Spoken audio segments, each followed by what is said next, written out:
చెప్పిన తర్వాత మరి మీరు వేసిన సిబిఐ సుప్రీంకోర్టు, మీరు వేసిన సిట్టు,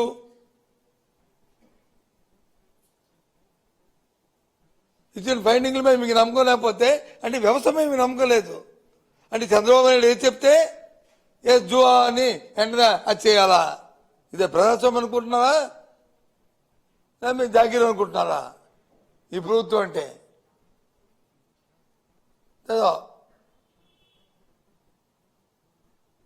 ఏంటిది? మళ్ళీ పైపెచ్చు పెద్ద పెద్ద వాళ్ళ పోస్టుల్ని. ఇవాళ ఉదయం నేను వస్తున్నప్పుడు వచ్చి విశాఖపట్నంలో ఎంతో శాంతియుతంగా ఉన్న మా ఉత్తరాంధ్ర ప్రాంతంలో మళ్ళీ అక్కడ వాల్ పోస్టు. ఏం చంద్రబాబు ఏం చేద్దాం అనుకుంటారు మీరు? రాష్ట్రాన్ని రావణ కాస్త చేద్దామనే మీ ఉద్దేశం? సమాజంలో వర్గాలకు తగులు పెట్టి దాని నుంచి లబ్ధి పొందామనే, రాజకీయ లబ్ధి పొందామనే మీ తాలూకా దుర్బుద్ధి.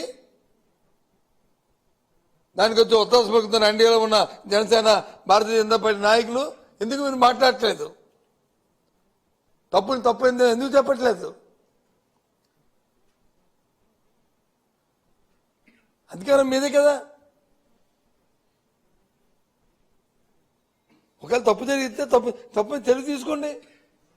ఎవరు వస్తున్నారు? న్యాయస్థానాలు ఉన్నాయి కదా, మీకు అలవాటే కదా. లేని కేసుల్ని లేనివి ఉన్నవి ఆపాదిస్తూ పెట్టి మేము హింసించడం అనేది చేయండి, న్యాయస్థానంలో తేల్చుకుంటాం. అంతేకాని ఏంటిది?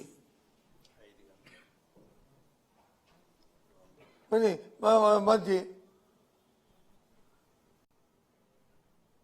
అంబటి రాంబాబు గారు ఎప్పుడు మాట్లాడుతుంటారు, ఎప్పుడు అసభ్యంగా మాట్లాడలేదే, ఎప్పుడు లైన్ తప్పి మాట్లాడలేదే. ఆయన్ని అక్కడున్న ఎదురున్న వ్యక్తులు వచ్చి ఆయన తిడితే, ఆయన దుర్భాషలాడితే ఆయనే మానవుడే కదా, ఆయన దాన్ని రియాక్ట్ అయ్యాడు. దాన్ని మళ్ళీ ఇంటికి వచ్చి పశ్చాత్తాపంగా దాన్ని అనకూడదు అని చెప్పి విత్డ్రా అయ్యాడు. 4-5 గంటలు ఏం రాత్రి 10:30 చేసిన పని నువ్వు సాయంత్రం 7 గంటలకు ఎందుకు చేయలేదు? ఒకరోజులో ఏమైనా జరగకూడదు జరిగి ఏమైనా ఇబ్బంది పడితే తిరిగి పైకి వచ్చి ఆ కేంద్రం మొత్తం అంటాడు చూస్తారు తడాక. ఏంటి చూస్తారు తడాక? ఇది ప్రజాస్వామ్య దేశం. ఇది నువ్వేదో నిన్న కాక మన అమెరికా నుంచి వచ్చుంటావు. నీకు డెమోక్రసీ గురించి కానీ చట్టాల గురించి కానీ తెలియకపోతే తెలుసుకో. భగవంతుడు నీకు అవకాశం ఇచ్చాడు, నీ ముఖ్యమంత్రి నీకు అవకాశం ఇచ్చాడు, కేంద్ర మంత్రిగా చేశాడు. అంతేగాని పౌరుషం మాటలు పనికిరావు. ఆ మాట ఉట్టిపోవు. ఒక నోట్లో తప్పు మాట ఆడితే, ఒక పౌరుషం మాట ఆడితే ఆ మాట తాలూకా ప్రతిఫలం అనుభవిస్తారు. ఏం తెలియజేస్తారు? అర్థం అవట్లే. ఈ రాష్ట్రంలో ఎప్పుడు చూడలే ఈ తెలుగు రాష్ట్రాల్లో ఎలాంటి పరిణామాలు. అందులో మా ఆంధ్ర రాష్ట్రంలో అయితే ఇంకా జాగ్రత్తగా ఇంకా ఉంటాం. ఎందుకోసం ఇది? దేనికోసం? చేతనైతే మంచి పరిపాలన, చేతనైతే మంచి గవర్నెన్స్ ఇయ్యు, ప్రజలతో సభాష్ అనిపించుకో. చేత కాదు కానీ రైతులకు వచ్చి కనీసం ఎరువులు ఇవ్వలేని పరిస్థితి, దిక్కుమని పరిస్థితి ఉంది వాళ్ళ రాష్ట్రం. ఆడవాళ్ళకి వచ్చి డోక్రా మహిళలకు వచ్చి 0 వడ్డీ ఇవ్వలేని దౌర్భాగ్య పరిస్థితి ఉంది రాష్ట్రం. సంపద సృష్టి అని చెప్పి నీ కుటుంబ సభ్యులకు వచ్చి వైజాగ్లో 5,000 కోట్ల రూపాయలని మరి భూములు వచ్చి దాదాపు చేయడానికి గతంలో చంద్రబాబు నాయుడు గారు ప్రయత్నం చేయట్లేదా? ఇది వాస్తవం కాదా? ఇది అబద్ధమా? చెప్పండి. ఇదేనా సంపద సృష్టి? మీ ఇంటికి సంపద సృష్టి, రాష్ట్రానికి సంపద సృష్టి? అధికారం ఉందని చెప్పి నో పరిణామపడి ఆందోళనతో మాట్లాడుతున్న మాటలు ఇవి, బాధతో చెప్తున్న మాటలు ఇవి. ఇవన్నీ కూడా ఎందుకంటే ఈ పరిస్థితులు ఉన్నాయి. ఇలాంటి పరిస్థితులు రాష్ట్రంలో జరగకూడదు. తప్పుని ఎవరు సమర్థించం. తప్పు అయితే తప్పే. తప్పని చట్టపరంగా చర్య తీసుకుంటా. తప్పని ఏం జరిగింది చట్టాన్ని చేతిలో తీసుకుంటామా? ఇలా పోతే ఎక్కడికి వెళ్ళిపోతుంది రాష్ట్రం? ఏం చేద్దాం అనుకుంటాను మీ ఉద్దేశంలో? టాటా డబ్బులకి వచ్చి కుందరు బెదిరితే బెదరు చేయటం కానీ వైసీపీ పార్టీ బెదరదు. చూస్తున్నాను ప్రజలందరూ కూడా వాస్తవాలు ఏంటో అని అందరూ కూడా దాన్ని పరిశీలిస్తున్నారు. కాలమే చెప్తారు దీనికి మీకు సమాధానం. పెట్రోల్ బాంబులు ఇస్తారంటండి. పెట్రోల్ బాంబులతో మరి జోగి రమేష్ గారు ఇంటి మీదకి వచ్చి ఇసిరి ఏం చేద్దామని ఇంట్లో ఉన్న అందరినీ మీరు అంటే సత్యదాన్ని ఇంట్లో పెట్టి చంపేద్దాం అనుకుంటున్నారా? ఇదేనా సంస్కారం? అందుకని మీకు అధికారం ఇచ్చింది. రామారావు గారి ఇంట్లో ఆడవాళ్ళ ఫ్యామిలీ కూతుర్లు ఆ భార్య అందరూ ఉంటే ఇంటి బయట వచ్చి 100 మంది వచ్చి వెళ్ళి వాళ్ళని వచ్చి చేద్దామని ఏంటిది? పోలీసు ఏం చేస్తుంది? ఆ 3 సోమవారం ఎందుకున్నాయి మీదేమీద మీ భుజం మీద? దేనికోసం? దయచేసి ఆలోచండి. రాజకీయ నాయకులు నేనేం చెప్తాం మేము, అవసరాలకు ఏదైనా మాట్లాడతాం మేము. కానీ ఉద్యోగం మీ ధర్మం మీకుంది. ధర్మం కాపాడడానికి ప్రయత్నం చేస్తే ఒక మంచి పోలీసు వ్యవస్థని అనే పేరు ఉంటుంది ఈ రాష్ట్రంలో ఉన్న పోలీసు వ్యవస్థ పేరు. దయచేసి ఆ వ్యవస్థ పేరుని చెడగొట్టారు. ఇక్కడి నుంచేనే మీరు చట్టానికి అనుగుణంగా రాజ్యాంగ బద్దులుగా కార్యక్రమాలు చేయండి. ఈ జరిగిన సంఘటన పట్ల అటు చట్టపరంగా ఇటు జాతీయ స్థాయిలోనూ దీన్ని ఉద్యమం చేయాలని నిశ్చయించాం. రేపు మా అధ్యక్షుడితో మాట్లాడిన తర్వాత ఈ కార్యక్రమాన్ని మిమ్మల్ని ప్రకటిస్తాం.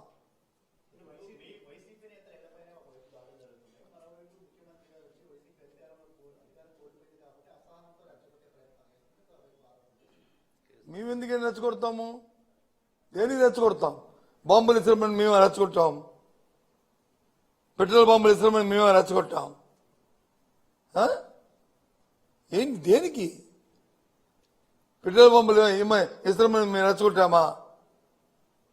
లేదా ఫ్లెక్సీలు పెట్టమని చెప్పి మేము రెచ్చగొట్టామా? లేకపోతే ఎన్డీపీ రిపోర్ట్లో వచ్చి లేకపోతే ఎన్డీఆర్ రిపోర్ట్లో వచ్చి యానిమల్ ఫ్యాట్ లేదని రిపోర్ట్ ఇచ్చి ఫాల్స్ రిపోర్ట్ ఇచ్చి మేము తెప్పించామా? ఏంటిది? ఆ దేవదేవుడిని అపాదం చేయడానికి అనేది ఇంతమంది మనోభావాల్ని మీరు వచ్చి ఆడుకోవడం న్యాయమా? అయితే ఇదే కార్యక్రమం. చెప్పండి, ఎందుకు చేస్తాం? కాలం చెప్తుంది. మీరు మీరు మీరు పరిపాలన సక్రమంగా చేస్తుంది. ఇప్పుడు వచ్చి 8 నెలలేదు ఫీజు రీయింబర్స్మెంట్ ఇచ్చారండి విద్యార్థులకి. ఎలా చదువుకుంటారు విద్యార్థులు?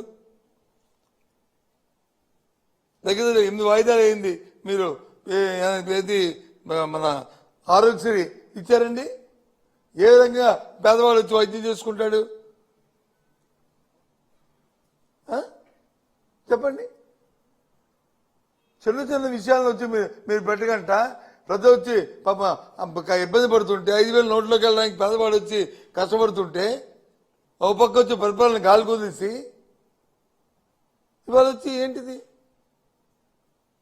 భగవంతుడితో నుంచి సెంటిమెంట్ తాడుకుని అందరం కూడా వెళ్ళి తెల ఉదయంలో ఇస్తే దేవుడికి దండం పెట్టుకుని వెంకటరామూర్తి గారిని ఒక దేవదేవంగా మన ఎలవేల్పుగా కోరుకుంటున్న వారి మీద అపచారం తీసుకొచ్చి తిరిగి పైపించి అంటారు దేవుడే చూస్తాడు. ఎస్, చంద్రబాబు నాయుడు చెప్పిన మాట కట్టుబడి ఉన్నాం. తప్పు చేసిన వాడు దేవుడు క్షమించడు. అది నువ్వా నేనని కాదు, ఎవరైనా సరే అనుభవిస్తావు. తప్పదు. ఇది ఆ దేవుడి మీద అనుభవిస్తారు. మీరు చెప్పిన మాట చెప్తున్నాను. ఎవరు తప్పు చేస్తే, ఏ పార్టీ తప్పు చేస్తే, ఏ నాయకుడు తప్పు చేస్తే ఆ దేవదేవుడి మీద వచ్చి అపాధలు తీసుకొస్తే వాళ్ళు అనుభవించక తప్పరు. నువ్వేమి పెద్ద అతిథులు కాదు, నేనేం అతిథులు కాదు, ఎవరు అతిథులు కాదు. దాన్ని కట్టుబడిన ఆ మాటకి ఏంటిది వచ్చినట్టుగా? అందుకే జరుగుతున్న 2 రోజులు జరిగిన పరిణామాలను తీవ్రంగా ఖండిస్తూ ఈ ఫ్యూచర్ లాంటి జరగకూడదు ఈ రాష్ట్రాలను కోరుకుంటూ మరో బీహార్గా అవ్వకూడదని మరి ఆ భగవంతుని కోరుకుంటూ మంచి పరిపాలన ఇవ్వడానికి ఆ భగవంతుడు ఆ బుద్ధి ఇవ్వాలని కోరుకుంటూ దీని మీద కార్యాచరణ రూపొందిస్తున్నాం అని తెలియజేస్తున్నాం.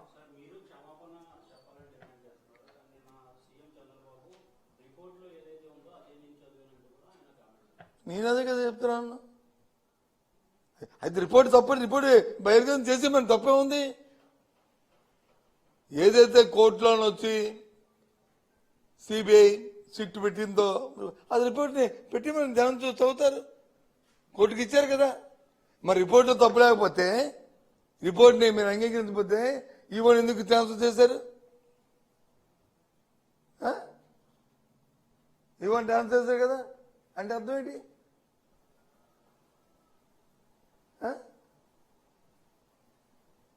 ఎన్డీపీ రిపోర్ట్లో వచ్చి ఆ కొవ్వులు ఏదైనా ఇస్తూ ఆ రోజు వచ్చి ఇవి ఆ రోజు ఎవరు ఆఫీసరు?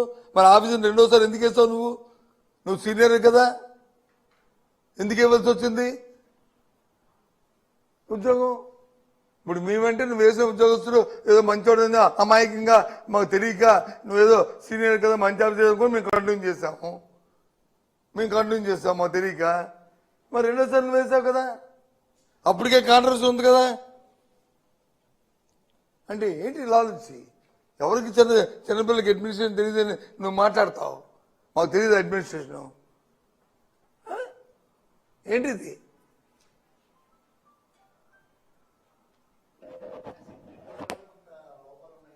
నేను లోపాలు నేను అనట్లేదు. ఎవరన్నారు?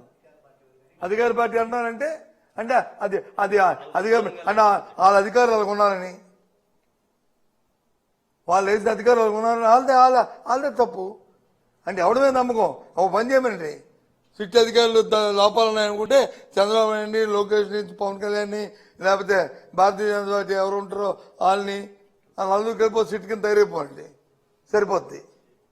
వాళ్ళు ఇచ్చేవాడి రిపోర్టు, వాళ్ళు ఇచ్చిన రిపోర్ట్ని సరే ఇంక మరి ఇంక ఇబ్బంది ఉండదు. ఏంటి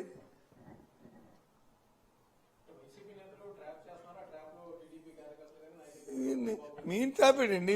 మెయిన్ ట్రాప్ చేయడానికి ఏంటండి? అదే అందంగా ఉన్నాయి మీ ఇదేంటండి ఏంటండి మేము ట్రాప్ చేయడానికి? దేనికి ట్రాప్? ఏం ట్రాప్ అనే మాట ఏంటి? ఆ పదంకి అర్థం ఏంటి? ట్రాప్ ఏంటి అంటే అమాయకులేనా?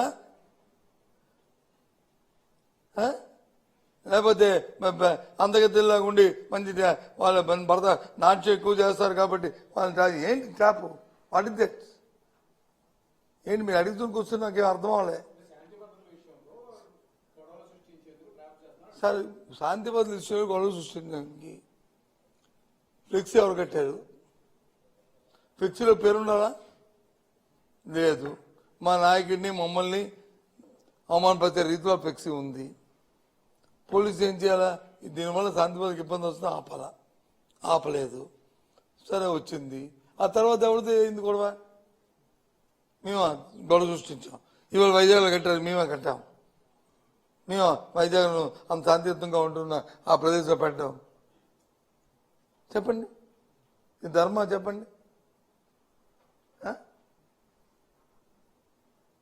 మేము పత్తైన మనుషులం కాబట్టి, మేము చట్టబద్ధంగా చట్టాన్ని గౌరవించే వ్యక్తులం కాబట్టి మా నాయకులకు వచ్చి పోలీస్ కంప్లైంట్ ఇచ్చి ప్రెస్ మీట్ పెట్టి చెప్పండి అది తప్పది, చేతగా ప్రభుత్వం చేతనైతే మేము చట్టబద్ధంగా తీసుకుని తప్ప ఇలాంటివి పెట్టి అల్లకల్లోని సృష్టించకండి, శాంతి నష్టం కలిగించుదని చెప్పారు లేదు కానీ కదా. ఆలోచించండి. ఓకే.